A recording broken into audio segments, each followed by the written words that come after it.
This is London Real. I am Brian Rose. My guest today is Charles Poliquin, the world-renowned strength coach who has trained over 800 Olympic athletes across 23 different events.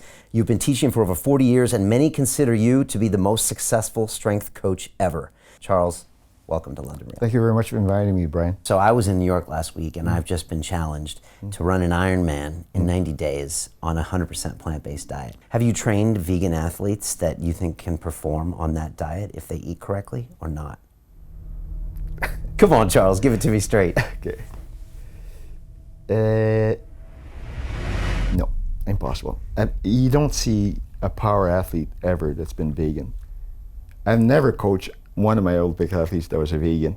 I've seen people go vegan and get kicked out of the national team because of a lack of performance. You look at your British boxer who turned vegan, he tore his calf while giving a punch. David Hay, well that could be a one-off, but... No, but you know what happens is that... You can actually get enough grams of protein via plant sources. Yeah, but there's shit quality protein, in my opinion. I mean, if you're a stockbroker, maybe you could be a vegan. Okay, what about an endurance athlete like Rich Roll, who does ultra marathons and stuff, who's on a complete plant-based diet?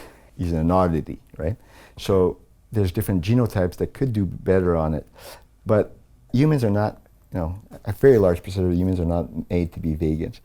Okay. And they'll of course come back and say that, you know, our intestines are 12 times as long as our body, and we don't have claws and we don't have fangs, so we're not supposed to be meat eaters. We only have one stomach.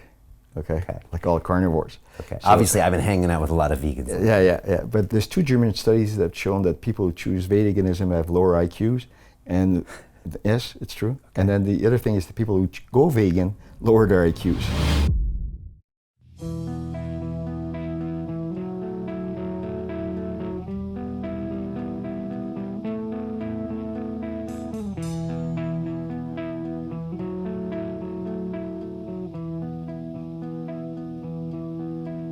In 2001, I nearly died from a heroin overdose. That's why I'm dedicating my very first Ironman race to help those similarly addicted by raising money for Addaction, one of the UK's leading mental health, drug, and alcohol charities. Thank you.